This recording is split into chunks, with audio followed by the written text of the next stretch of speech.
asalaamaaleykum Babacar maa ngi lay nuyu di nuyu aussi bépp internaute ak bépp xalima note. est-ce que mën nga ñëwaat tuuti ci nan nga def ba nekk chroniqueur un peu sa parcours ndax mën nga si ñëwaat.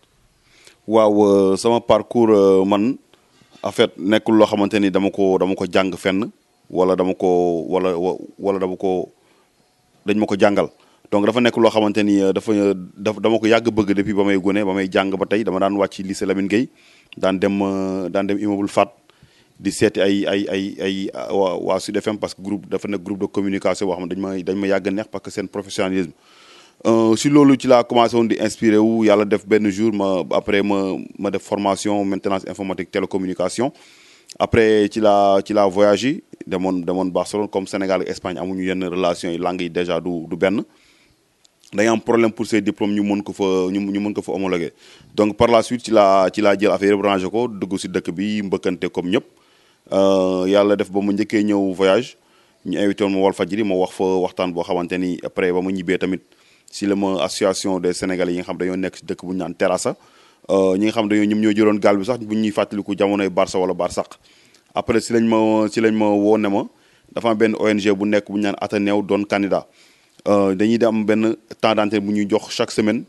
donc yow la ñu gis yaa ñu doy nga war ñu ko mën a animer 1 heure par semaine benn rajo bu nekkoon foofu la après par la suite si laa ko accepté ñu def quelques émissions ci laa ñëw France tamit am sama benn xarit boo xamante ne Samba Sow ma koy nuyu au passage moom dañoo liggéey si senpolitique.com yàgg fa liggéey par la suite aussi liggéey mi ngi doon dox waaye bëggu moon comme ni doon doxee dafa yéexoon ndax des fois dañu am ay problème une semaine pour def mise à jour site bi après par la suite si laay intégré xalima dugg si aussi ñu yaatal ma bu baax vraiment dem naa sax bu ñu bëri sax dañu naan man maa moom xalima te fekk liggéeykat rek laa fa comme ñëpp donc loolu lu la ko may mooy bëgg li ngay def ci laa commencé di def chronique yi dafa def ay émissions yu bari donc ba tey jii bu nit ñi déggee Seydina Seck di ko wax yëpp c'est grâce à xalima parce que wax dëgg yàlla aussi fa la ma nit ñi xamee. ñu bëri dañ lay catégoriser ne Seydina Seck moom opposant la ban parti nga bokk. parti du peuple man Sénégal mooy sama parti parce que bu ñuy wax dëgg kase te yàlla tax tey Sénégal ñi nga xam ne dañ naan xeex ngir Sénégal le combat doit continuer ñi nga xam ne dañ naan xeex ngir seen bopp tey xàmmee ne ñeen jarul sax ñu leen lim te ñu ñëpp toog nañ noppi donc nag ñun bu ñuy xool tey problème yi nga xamante ne moo tax ñu naan xeex ba tey problème yaa ngi fii boo ñëwee Sénégal tey la dëkk bi gën a ñàkk tey la jeunes yi gën a nekk di taxawaalu tey la yelwaan bi gën a bari tey la embouteillage yi gën a bari tey la dund bi gën a bari donte sax am na ay jéego yoo xamante ne mën na am ñu ñëwaat ci kanam nguur gi mi ngi koy def mi ngi def ay jéego waaye am na lu bari lu des donc problème yooyu nag yëpp nag nekkoon fi en 2011 même problème yooyu ñoo ci nekk ba tey ñu daan xeex naan réew mi dafa métti tey ñu ñëw tax naan réew mi jàmm fi nekk te ñu doon naan réew mi jàmm fi nekk te ñu ñëw tax naan réew mi dafa métti mu mel nag politiciens ñoom seen bopp lañ fi nekkal nekkuluñu fi keneen ku dul seen bopp donc nag ñu mel noonu nag mënoo ànd ak ñoom man amul ci opposant wala pouvoir bokkuma ci fenn man Sénégal laa far. est-ce que ça vous arrive des fois nga def benn chronique boo xam ne après ay menaces mën na ci topp parce que gis nañu sa chronique yi day tàng jër. waaw chronique yi day tàng jër lu ko war a lenn la rek man des fois nit ñi dañu naan ma saa waay li nga wax lépp na wala man est-ce que xoolee lu ma wax amul du ci am benn parole bu dépassé te lépp ci dëgg laa koy teg nit du ñëw taxaw ne ma li nga wax nii kat d'accord ma ci du dëgg wala dara bu fekkee rek dëgg rek moo tax nga wax parce que man su may def sama chronique du ma ci xool ni Macky Sall laa nekk wala APR laa nekk wala opposant laa nekk opposant la donc loolu man damay def te yàlla tax damay def ngir sénégalais yi sama chronique lu ci bari ci commentaire laa koy inspiré parfois des fois damay dugg ci actualité am ma dem xool population bi lu seen commentaire lu seen xalaat yooyu laay jël des fois ma dajale ko def ko chronique mooy xamante ne nit ñi nga xamante ni dañuy faral di am lu ñuy wax mais du ñu am fu ñu ko waxee man maay porte-parole des sans voix mais nag des fois menace bien sûr dina ci am des fois da nga def chronique boo xam nit dina jékki-jékki woo la téléphone bàyyi le message saaga la ndey lu nekk am na sama ordinateur yaakaar naa am na ay saaga yu bari yoo xamante ne téléchargé naa ko foofu donc mënu see ñàkk ñun dañuy def ngir Sénégal ndaxte jamono jooju métti woon na trop ay 2011 surtout menaces yi saaga yi lu ne ñu koy wax benn góor ne ma kat sama doom yii bu leen ko bàyyi yéen bu ngeen di def da ngeen def ngir Sénégal mais bu leen ko def ngir sénégalais ndax sénégalais ak sénégalais kese jaru ko loolu nag wax jooju laa jàpp ba tey jii su ma demee bay découragé rek wala su ma dee bay xaddi rek xalaat waxu góor googu moo tax damay gën a jàpp donc man gëmuma lu dul Sénégal. Sénégal def nga fi plus d'1 mois yaa ngi fi c'est vrai que dugg nga fépp secteur yëpp laal nga ci dajante nga ak nit ñëpp tey ban taxaw seetlu nga ci def ci situation bi Sénégal yi dund actuellement. waaw situation bu ñuy dund gisuma ci changement boo xamante ni feeñ na ci bopp ci kanamu sénégalais yi boo seetloo sénégalais yi lu ñu daan dund ba tey moom la ñuy dund donte nag am na ay jéego yoo xamante ne nguur gi mi ngi koy ñëw bon dinaa ñëw ci jéego yi ba pare ñëw ci problème yi seetlu nañ ni tamit 2 ans et demi yu Macky Sall yi dindi na lu bari parce que bu ñu xool commencé ko ci taxe oto yi nga xam dindi na ko mooy vignette yi dindi na wàññi nañ aussi location bi dund bi aussi am na lëf loo xamante ni donte ñett dërëm la sax wàññi nañ ko ci ba tey moo ñu gënal benn jëral moo ñu gënal dinaa la jox ñaar mbirum impôt yi nga xam dañu ko daan def ci salaire bulletin salaire aussi am na lu mu ci wàññi na ci à ba salarié bi dina mën a sentir yokkuteem même bu dee benn 15000 francs la sax dina ko am mbirum CMU bi ñu ngi koy wax de 0 à 5 ans mais problème la bu ñuy xool tey CMU nu ñu koy appliqué ci réewu nasaraan yi ndax fa lañ koy royee ak Sénégal nu ñu ko fi bëgg a defee du benn Sénégal pareegul pour def CMU an tey coowal xale yooyu ñu ngi koy dégg xale yoo xam ne ñooy ñàkk seen bakkan berki dem si sàggante seex jumeaux yooyu pourtant dañuy doog a juddu hôpital 6 hôpital nga dem fa ñu lay jaabanteloo ba kii dee 3 heures du matin keneen ki dee 5 heures du matin kooku problème la ndaw soos nga xamante ne dafa wanoon lor nekk Kolda dem ba nga xam ci morgue wala la wasinee ndax rek ñàkk taxaw buñ ko waroon def loolu tamit problème la yooyu ñooy problème mu santé Sénégal dafa santé kenn mënu leen suñu médecin kenn mënu leen mais assistance bu ñuy war a def diggante professionnel de la santé ak population dafa des lu bari. bu ñu ñëwee aussi si wàllu chômage parce que tey umpul kenn ni président de la république kenn sexalu ko leen ba mu koy wax moom moo ne tey bëgg na créer 500000 emplois boobu dafa doon programme ne 7 ans la ba mu ne day wàññi maanaam 5 ans mu ne 300000 ñu ne ko ay la yoon ba tey mais bu ñuy xool tey am na lu bari loo xamante ne des na tey jeunes yi ba tey ñi ngi si chômage bu métti je sais pas ñoom ñu ngi naan ay créé nañ ay plus de 100000 yoo xamante ne ba léegi kenn xamul ñan la nañu wax yan secteur la man leen laa fi gis muy sécurité bi nga xam ne mooy agence de sécurité proximité ñooñu laa gis te ñooñu tamit bu ñuy xool tey si muumu njaam la ñu nekk dund yi nga xam jafe-jafe yi nga xam ñu ngi koy dund ñoom mënuñ la ko wax parce que ñoom duñu ko wax parce que dañu leen di interdire ñu wax si média mais tey dañ leen jël ñi ngi leen di souffrir loo boo yooyu mënuñoo wax man rencontré naa leen wax nañ ma seen jafe-jafe yëpp man je pense pas que ni président yëg na yu ñuy dund booy yi jafe-jafe yu ne comme genre esclave la ñuy dund fi mu nekk nii te yooyu dañ ci war a wax. par exemple comme ban.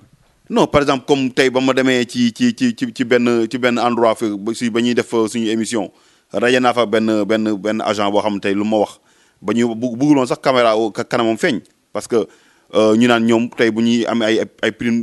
fu ñuy liggéey dañuy jox des fois prime 30 000 francs par jour par mois mais seen direction ñoo koy nangu récupérer nekk dañ leen cotisation kii la mutuelle imagine toi 30 000 francs nga koy cotiser mutuelle de santé fan lañ gis loolu ci koo xamante ne salaire am demeewul noonu ak ay jafe-jafe yoo xam di leen maltraiter devant nit ñi un agent de sécurité dañ ko war a respecter comme un homme de loi parce que bu fa policier nekk wala kenn moom moo fa war a nekk moom moo war a régler circulation moom moo war a régler selon site bu mu nekk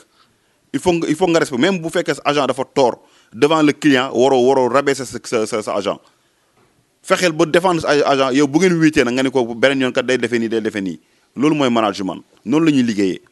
bu ñu ñëwee tey ci wàllum ci wàllum yalwaan bi tey ci réew mi xoolal léegi Sénégal kenn ñemeetul sol lu weex foo tëll di nga dajeeg yalwaankat mu nekk loo xamante ne aussi dafay ñaawal suñu image yu réew mais lu ko waral bon du ma taxé nii gouvernement bi la parce que je pense que Macky Sall fii la ko fekk mais dafa gën a yokk est-ce que ñu ngi xool xale yooyu conditions yi ñuy duggee ci Sénégal man ba ma si defee ay gëstu boo demee syndicat camion yooyu di indi fruits yeeg affaire yooyu xale yi ay clinting mooy sàkket fa la leen defal ci biir fa la ñuy dugg mu loolu mooy indi Dakar ne buñ ñëwee dañuy jàng tey dégguñu olof sax ñu si bari ay boo laaj fu ñu jóg dañ naan la Guinée ban heure la ñuy jàng est-ce que ñi ngi xalaatee xale yi tey dans 10 ans bu ñu fa màggee lan la ñuy nekki.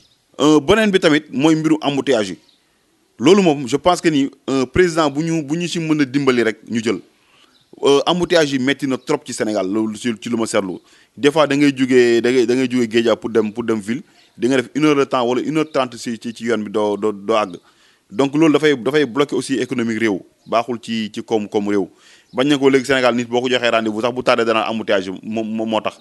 tey bu dee liggéey rek mën na nelaw ba heure bu ko neex mu yeew bu demee ne embouteillage yi moo tax donc lu mu nekk yoo xamante ne aussi war nañ ko mën a xoolaat voilà surcharge bi moom loolu moom indiscipline chauffeur yi la loolu nguur gi je pense que bu fekkoon amoon na benn fermeté boo xamante ne wala ay décisions ay sanctions ay des lourdes sanctions je pense que loolu war na jeex parce que bateau Joola ba mu fi doog a suux oto yëpp dañoo bàyyi woon surcharge mais quelque temps lañ ci dawalaa rek ñu bàyyi noonu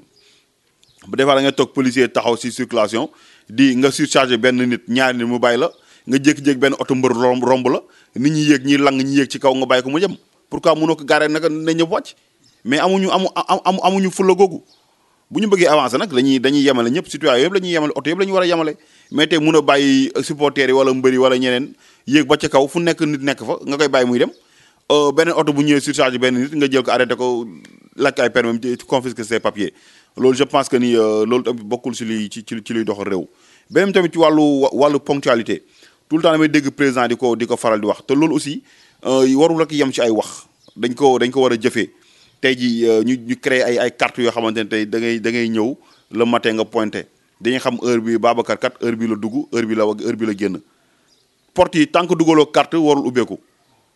donc war nañu mën a def loolu tey loo tardé minute boo tardé wala ñu dagg la ko sa salaire prochaine fois dootoo ko def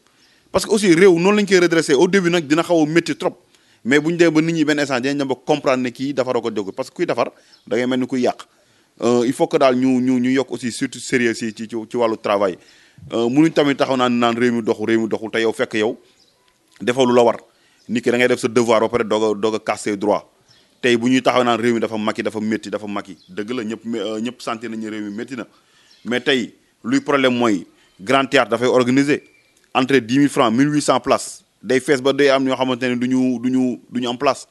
te lu ñuy sol ci kaw ba suuf dina ëpp 200 000 francs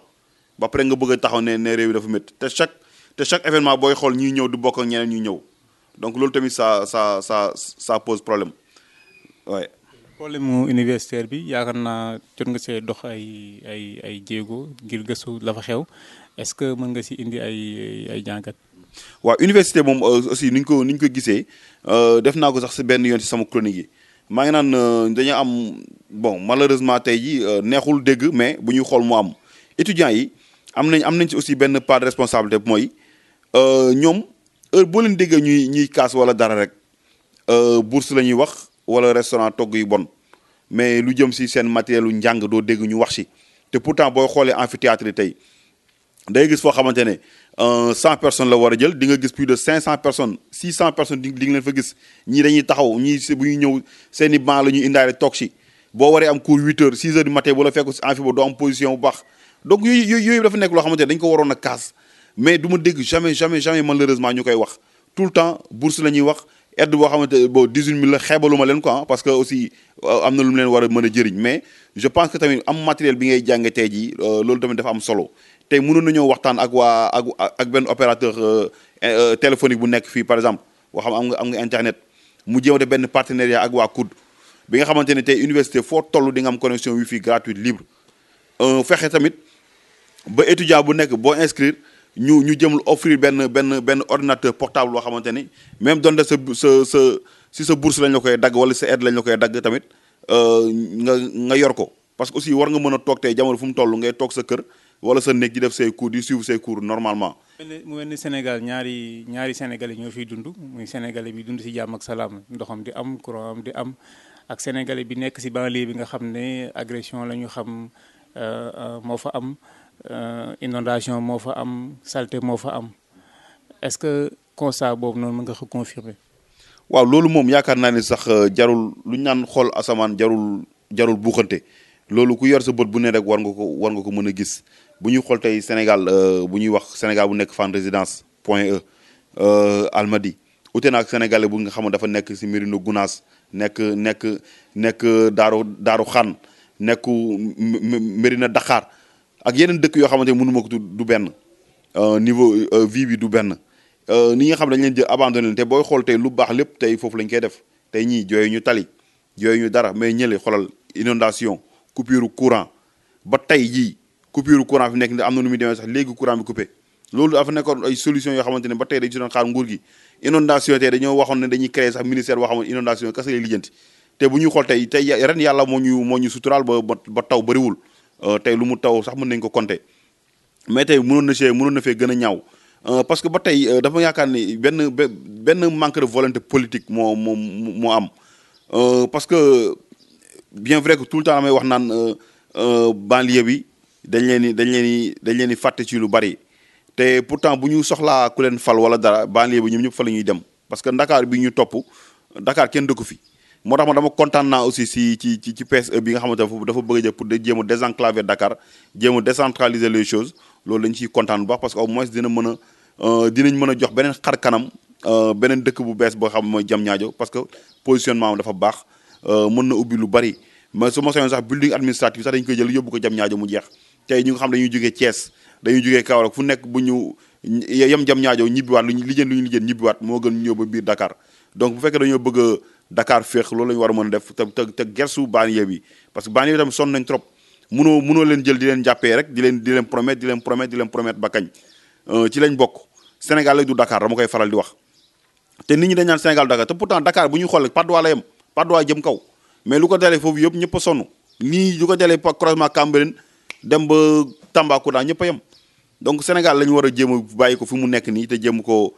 ko tas région bu nekk mën a sentir boppam ci PSE bi muy programme Sénégal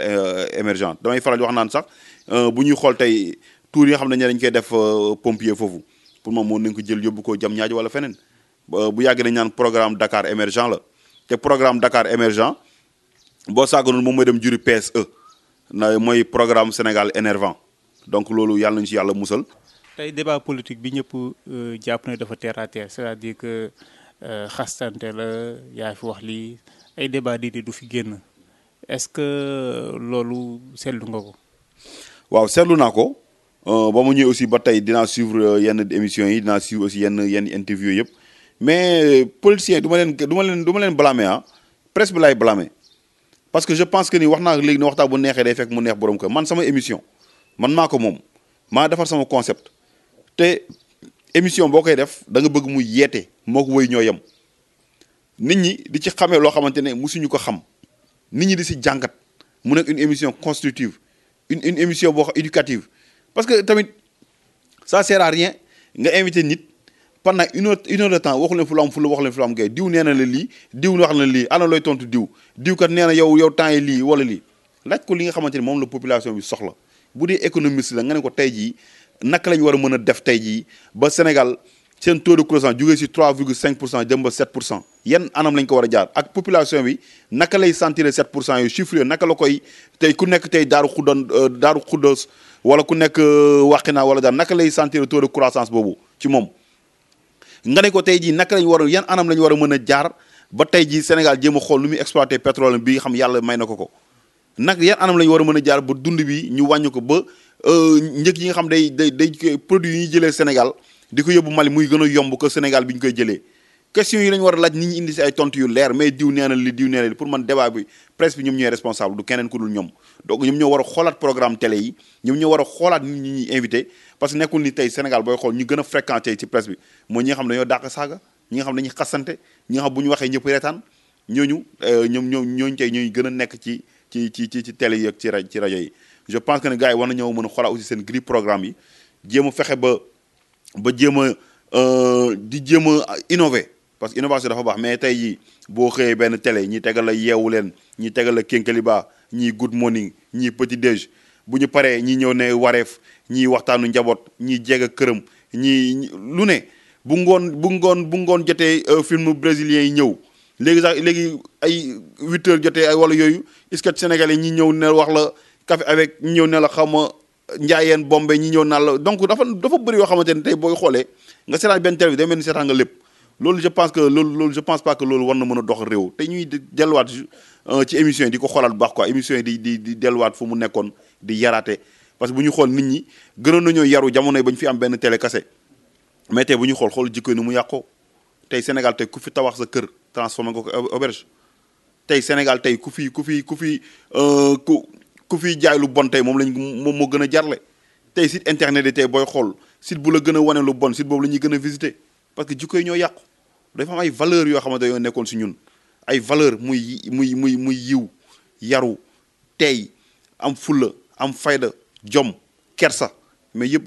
dañuy fas yéene dañuy nax saay te je pense pas que loolu aussi baax na ci baaxul ci réew te médias yi daal vraiment war nañ leen gën a delluwaat ci éduquer nit ñi bu si jaree sax nguur gi dugal ci loxoom jéem a def ay campagne yoo xamante ne pour nit ñi parce que mental dafa des lu bari daal. ñu ngi lay jaajëfal lan ngay jeexal. waaw maa ngi jeexal di leen gërëm surtout yow di gërëm aussi sama cameraman Fodé parce que nekk nañ pendant 1 mois ñi ngi ànd fu nekk dugg nañ fa di ngir rek jéem a xool lu ñu servir sénégalais yi heure bu nekk aussi woo naa la ko téléphone yee naa la ko